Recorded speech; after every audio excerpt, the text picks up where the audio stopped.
Hey everybody, Movie Review Next Door here, and I'm back with another movie review, and this time I'm reviewing Juncture. This is sorry, color. Trying to adjust the color back. There you go. This is a drama thriller film directed by James Seal from 2007, and it stars Christine Blackport. I have to look on IMDb. This is a pretty obscure movie. Um, and John Hutton. Right.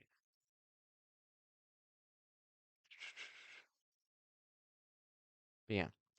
Uh, In this film, when Anna Carter is diagnosed with a terminal illness, she sees her final 3 months as an opportunity to enact some vigilante justice.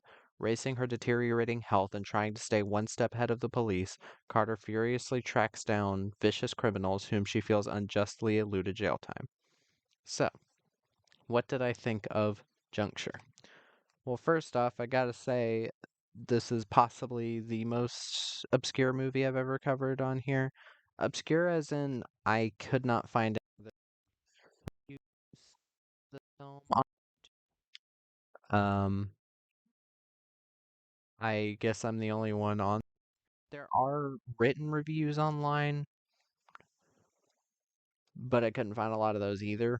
But this is a film that I've seen multiple times through Amazon Prime. This time I watched it on Tubi, and it's always kind of just stuck with me. It's one of those films that I find even rewatching it, knowing how it ends and everything, I felt still exhilarated. I felt a real attachment to this main character, and it just makes me a bit sad that this film never got the trilogy it originally was supposed to get. And I wish the best for this director, who is currently working on a miniseries or just a season of TV called Safe Haven, along with the director Carrie Andrews, who did Sniper, Assassin's End, and that V for Vagitus ABCs of Death short. But this film, while it does have its issues, and I will get to those, it's a very memorable, very enjoyable, independent revenge thriller. And even without the revenge part, it's a very touching drama that's not just depressing to be depressing. It actually has a story to tell and it has interesting characters. And that's usually what I'm looking for in a good drama because I think the worst dramas possible are just nonstop misery throughout. And I feel like that's just lazy writing to have like a character go through shit and then they go through more and more and more, and there's never any happiness. This film blends it just well enough where there's just enough happy moments or nice moments that are actually really touching. And I actually feel like something is happening in the film rather than it just lecturing me about how terrible this person's life is. But let me get to the two main cast members. Um, Christine Blackport as Anna Carter. She does a she does a good job. I've landed on that. She does a good job. She has her small moments of, not giving the best performance. I'm trying to find the other actors' names because IMDb really screwed it up. Um, but overall, she gives a very touching performance, and she really it really feels like she is this character. Even though she hasn't really starred in a lot of stuff, she's mainly done small TV roles. She was a small role in The Mentalist, um, and CSI Cyber at one point, which I've still never watched. Um, but she plays the character well. It feels like she's really trying. It doesn't feel like she's phoning it in or not trying at all. And it really got me to feel for her character. Elizabeth Rose plays um just a second. This movie is so obscure that I can't even find the cast. Um well, she plays her friend. I can't think of the character's name right now. But um she does a good job. She has a couple emotional scenes that really work. I buy her as um, Anna's friend. She does a good job. And John Hutton as Jonathan Lamont, who's basically a guy who took Anna out of the house where her parents and sister died and basically found a place for her to live and helped her start her own career. Um, he does a really good job as well. He has some very effective scenes with her. Um, and yeah, this is a hard film to talk about because I say that a lot, but with this film, it's such an effective film that I feel gets unjustly maligned. Yes, it has a 5 on IMDb, which means that people think it's average, I guess. But I think it's definitely more than that. If you don't like it and legitimately like tried to understand what it was going for, that's fine. I'm not gonna get mad at you for not liking it or not getting into it. That's fine. But given that there was clearly a low budget, I'm saying clearly because I've seen other films from this director.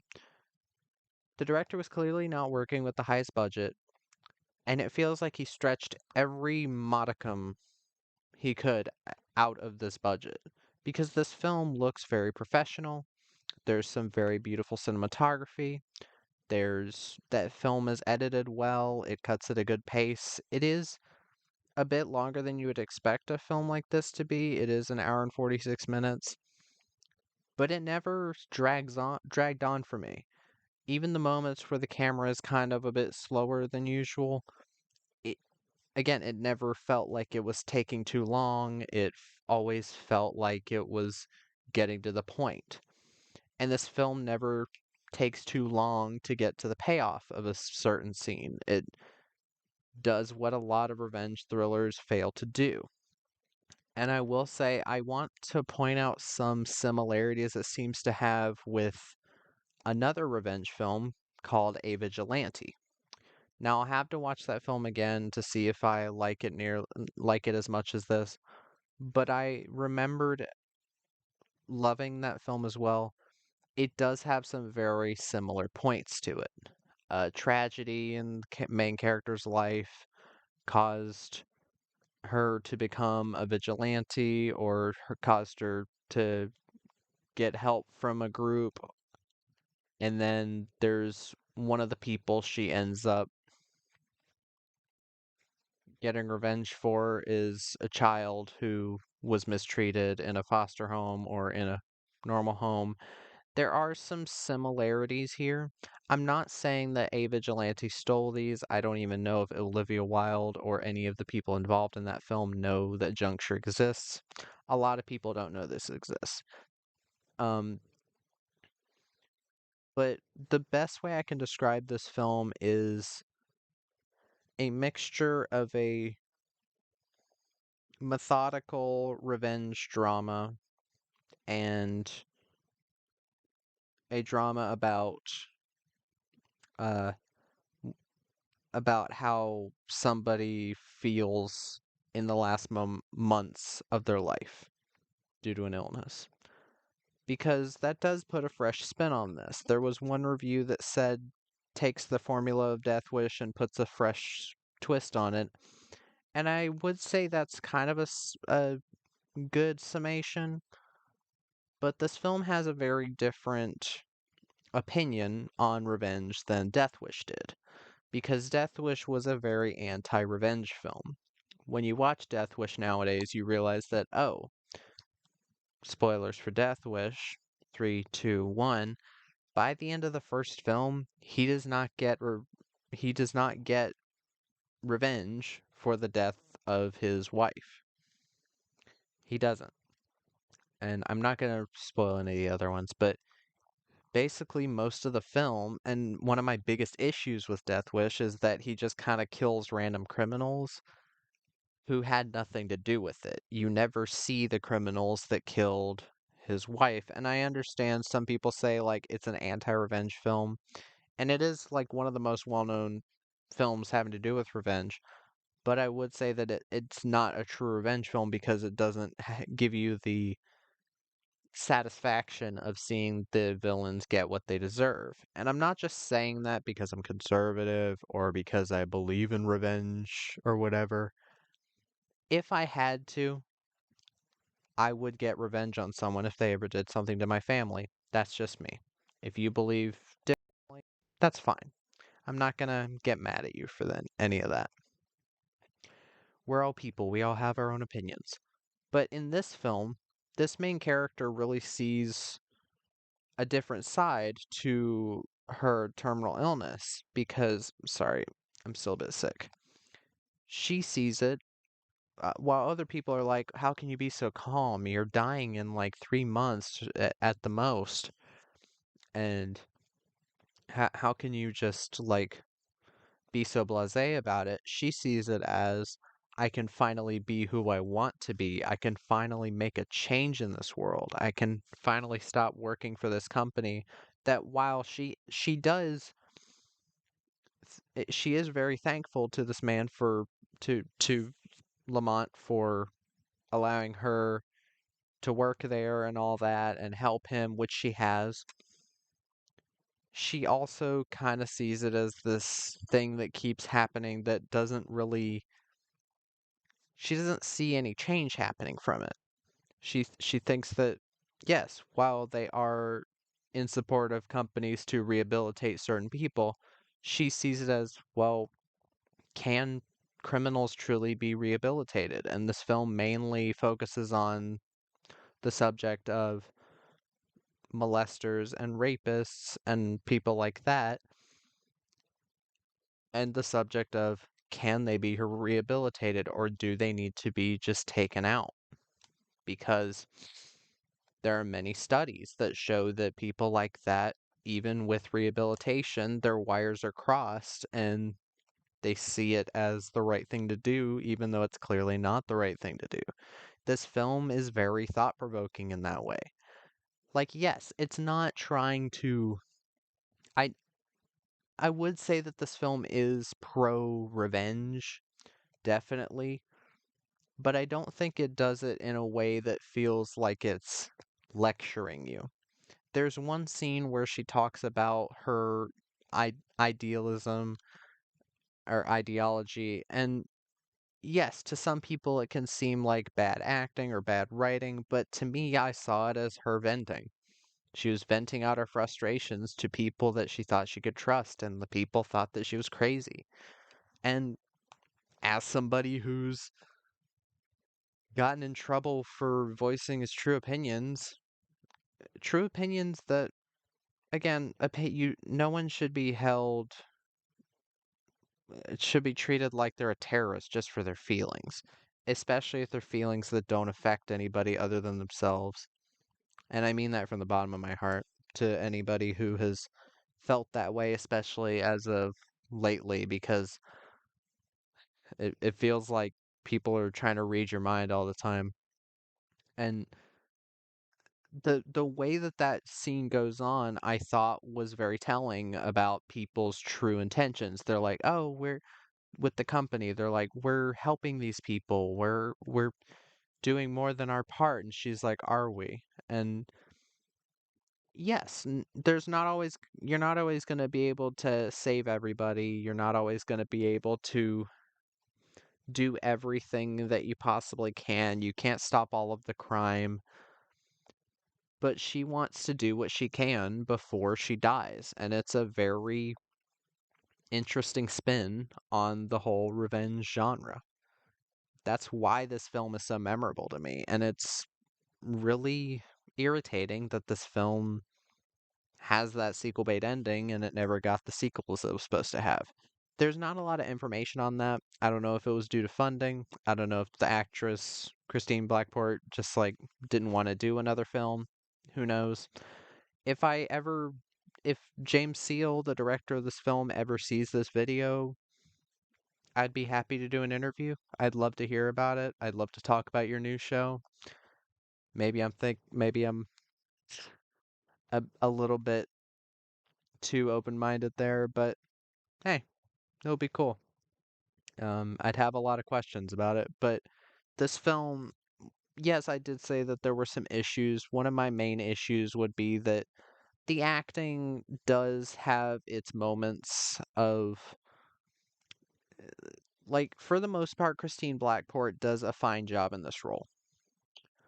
She has certain moments during emotional scenes that I feel aren't exactly 100% effective. There's moments where I feel like she's trying to cry and she can't. That happens with a lot of actors, but I don't think she does a bad job in the film. I just think she's a bit uneven at times. And I'd love to see her in something else. This is, I'm pretty sure, the only feature film she's starred in, but I'd like to see her give it another try, see if her acting is improved. This film was made, what, freaking 16 years ago? She probably looks like an entirely different person now. I don't know. But this is really, I know this entire time I've been just describing the story, but the story does really affect me in a really big way. There's one scene in particular, having to do with a foster mother who is not treating her foster kids well, that really, like, made me tear up, and I'm tearing up now just thinking of it. And it's just something that really hits, because this film doesn't try to sugarcoat anything. There are people on IMDb that say this is like a Lifetime film. I don't know what Lifetime films they've been watching. There aren't that many Lifetime revenge films, especially ones that support revenge. But the scene with the mother ODing is rough. It's a rough fucking scene, and the acting during that scene is really good. It is.